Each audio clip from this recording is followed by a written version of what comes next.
Hello everyone, स्वागत है आप सभी का जेन्युइन क्लासेज में। सभी साथियों को नमस्कार। राजस्थान चतुर्थ श्रेणी कर्मचारी भर्ती 2025 एग्जाम हो चुका है। ऑफिशियल आंसर की का इंतजार है, वो भी जल्द आ जाएगी, और रिजल्ट का इंतजार है, वो भी आ जाएगा।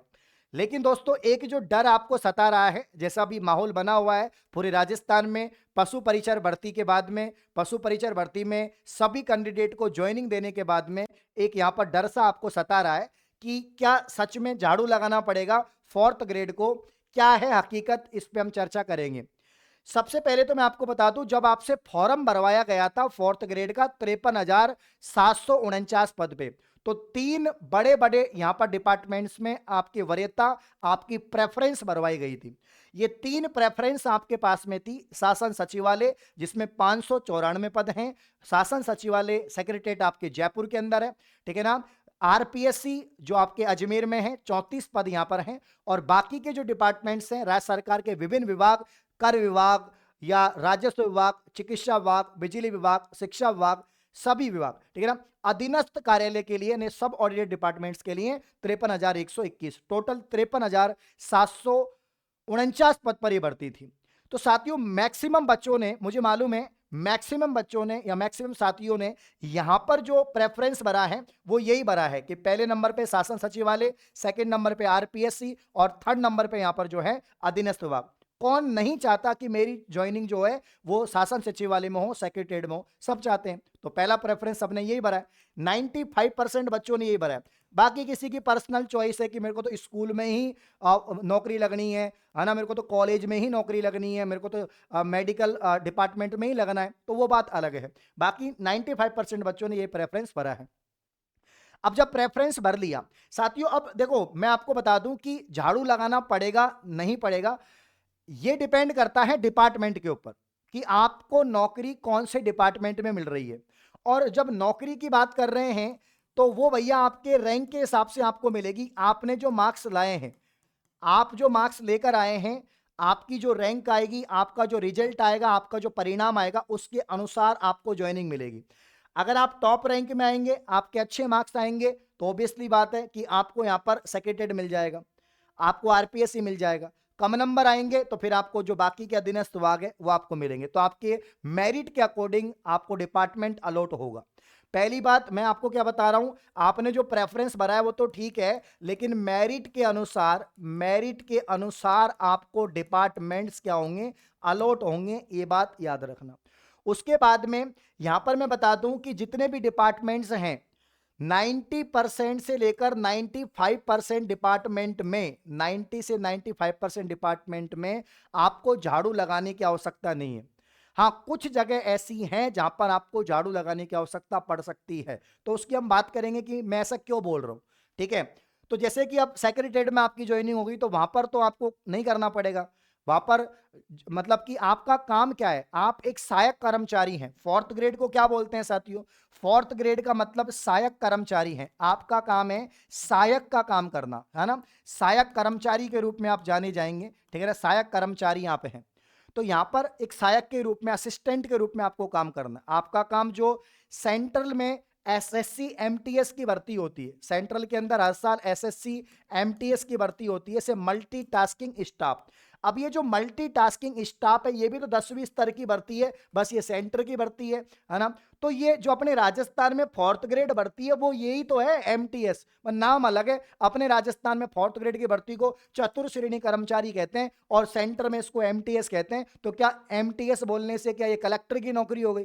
ये एमटीएस बोलने से कोई बहुत बड़ा पद हो गया? पद तो वही है, ये भी फोर्थ ग्रेड ही है, ये भी फोर्थ ग्रेड ही है। रेलवे की बात करें, रेलवे में जो ग्रुप डी की नौकरी है वो क्या है, वो भी फोर्थ ग्रेड ही है। रेलवे में जो ग्रुप डी की नौकरी है वो भी फोर्थ ग्रेड ही है। तो लेवल इनका एक ही है, बस नाम थोड़ा अलग है, और नाम से ही आप परेशान हो रहे हैं। ठीक है, अब एमटीएस जो है, एमटीएस में जो यहां पर एसएससी वाले, सीजीएल वाले तक इसमें ज्वाइनिंग करते हैं, जिनका काफी बच्चों का तो जिनका सीजीएल निकल जाता है लेकिन एमटीएस नहीं निकलता, इतना ज्यादा कंपटीशन है। तो यहाँ पर काम वही कि ऑफिस में रख रखाव का काम होता है, आपको फाइल को इधर से उधर करना होता है। जो अधिकारी है, जिस अधिकारी के ऑफिस में कैबिन में आप लगे हैं, तो फाइल को इधर से उधर करना, या जो भी वो काम बोले आपका जो अफसर है, आपके जो अधिकारी हैं, जो कार्यालय अधीक्षक हैं, ठीक है ना, जिस भी कार्यालय में आपके नौकरी लग रही है, जिस भी डिपार्टमेंट में आपकी नौकरी लग रही है, और आपका जो कार्यालय का जो अध्यक्ष है, जो कार्यालयाधीश है, वो जो बोलेगा वही आपको करना पड़ता है, ठीक है ना। उसने बोला कि जो भी नाम से बोल दिया, कोई बोल दिया कि भाई बाबूजी ये काम करो, आप ये इस फाइल को उस डिपार्टमेंट में दे के आओ, वहां इस लेटर को दे के आओ, वहां से साइन करवा के लाओ, ये काम करो, तो वो ये काम ही करने पड़ते हैं, इसके अलावा कुछ नहीं है, ठीक है ना। बाकी जैसे ग्रुप डी का, जब हम रेलवे ग्रुप डी की बात करते हैं, तो यहाँ पर झाड़ू वाड़ू, यहाँ पर जैसे कि पटरियों का काम होता है, पटरियों का रखरखाव होता है, वहां पर साफ सफाई भी करनी पड़ जाती है, कौन करेगा, यही करेंगे भैया। लेकिन बात क्या है, बात यह है, जैसे स्कूल, ज्यादा जो वैकेंसी अपने स्कूल के अंदर है, ज्यादा वैकेंसी स्कूल के अंदर, स्कूल के अंदर बनेंगे, हाँ स्कूल के अंदर हो सकता है कि आपको ये काम करना पड़े। वैसे स्कूल के अंदर भी इसे घंटी बजाना है, और अपने जो स्कूल को ओपन करना बंद करना, ऑफिस की फाइलों को इधर उधर करना, टाइम टेबल, ये बच्चों से संबंधित काम, वही सारी चीजें होती हैं। डेस्क वाला काम करना पड़ेगा, फाइलों का रखरखाव वाला काम करना पड़ेगा। बाकी जैसे बोल दिया कि काफी सारी स्कूल गाँव के अंदर है, और गाँव में नहीं है, वहां पर मतलब जैसे कि ऐसे लोग नहीं मिलते हैं जो झाड़ू निकालने वाले हों या चाय बनाने वाले हों।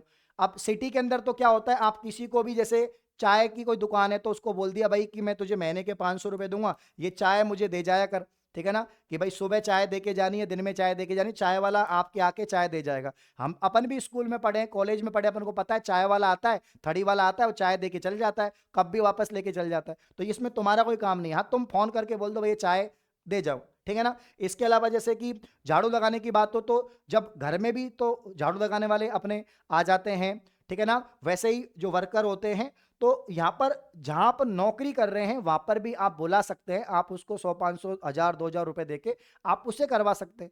तो डिपेंड करता है आपका जो कार्यालय का अधीक्षक है, आपका जो कार्यालय अध्यक्ष है, उसके साथ में आपकी ट्यूनिंग कैसी है, उसके साथ में आपका जो है तालमेल कैसा है, और वो क्या चाहते हैं।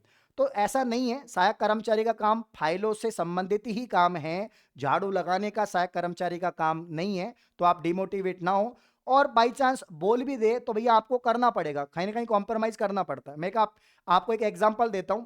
मैं प्राइवेट स्कूल में पढ़ाता था, 12वीं तक मैंने टीचिंग करवाई है, और मैं केमिस्ट्री पढ़ाता था 11th 12th को। तो मुझे 10th की क्लास भी दे दी जाती थी, मुझे 8th 9th की क्लास भी दे दी जाती थी। तो भाई पढ़ा लिया, 8th 9th भी पढ़ा लिया, तो भाई वहां मिलेगा काम आपको। आपको एक दो बार ऐसा काम भी मिलेगा जो आपको लगेगा यार ये मेरा काम नहीं है, लेकिन वो आपको कॉम्प्रोमाइज करना पड़ता है। कोई भी डिपार्टमेंट हो, सब जगह अधिकारियों को भी करना पड़ता है ना, अधिकारियों को करना पड़ता है भाई। पुलिस डिपार्टमेंट में आप देखो, ये सब जगह होता है। तो शुरुआती दिनों में 2 साल जब तक आपका प्रोविजन पीरियड है, इस दौरान आपको थोड़ा, बाकी देखो आप अच्छे खासे पढ़े लिखे हो, और जैसे कोई ग्रेजुएट है, कोई पोस्ट ग्रेजुएट है, तो आपको आपकी क्वालिफिकेशन के अकॉर्डिंग, आपके एबिलिटी के अकॉर्डिंग आपको काम मिल जाएगा, है ना। आपका जो भी कार्यालय का अधीक्षक है, जो भी आपके अफसर है, वो समझ जाएगा भाई इसको ये काम आता है तो मैं इसको यही काम दूंगा, वो वाला काम नहीं दूंगा। तो डिपेंड करता है आपकी क्वालिफिकेशन, आपकी एबिलिटी, आपकी नॉलेज कैसी है, उसके अकॉर्डिंग आपको काम मिलेगा। तो बिल्कुल भी घबराने की बात नहीं है, ऐसी बिल्कुल बात नहीं है, आप मस्त रहिए। आपको जो भी डिपार्टमेंट मिले आप ज्वाइन करिए, बेझिझक ज्वाइन करिए, ठीक है ना। और ये बिल्कुल गलत है, ऐसा कुछ भी नहीं है कि झाड़ू वाड़ू लगाना पड़ेगा। और है तो भाई थोड़ा बहुत ऊपर नीचे काम करना पड़ता है, सभी को करना पड़ता है, सभी को, चाहे बड़े अफसर हो उनको भी करना पड़ता है, छोटे हो सबको करना पड़ता है। इंपॉर्टेंट है भैया सरकारी नौकरी, आपने जिसके लिए इतनी मेहनत करी है, जिस भर्ती के लिए आपने इतनी मेहनत करी है, 6 महीने दिए हैं, इतनी तैयारी करी है, अच्छे नंबर लेके आए, तो ज्वाइनिंग करनी पड़ेगी।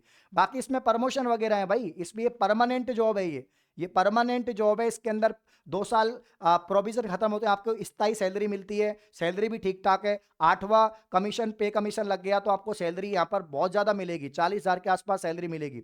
और इसके अलावा मैं आपको बता दूं, यहाँ पर सैलरी के अलावा प्रमोशन बहुत जल्दी हो जाएंगे। अच्छा डिपार्टमेंट मिला तो 4 से 5 साल के अंदर आप एलडीसी बन जाओगे। अगर आपने 12वीं पास कर रखा है तो आप एलडीसी बन जाओगे 4 से 5 साल में।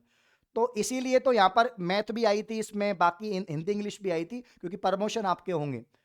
क्लियर है। और अभी तो एक वो भी आया था, एक न्यूज भी आई थी कि जब प्रमोशन आपका होगा तो आपका जो पे कमीशन है वो अच्छा खासा लगेगा, ठीक है ना। पे कमीशन L3 या 4 तक आपका पहुंच जाएगा। तो ये सारी चीजें, तो परेशान होने की बिल्कुल जरूरत नहीं है। जो भी डिपार्टमेंट मिले ज्वाइन करो, शिद्दत से काम करो, आगे तैयारी करते रहो। किसने कहा कि भाई आपको जिंदगी भर चतुर श्रेणी कर्मचारी बन के रहना है?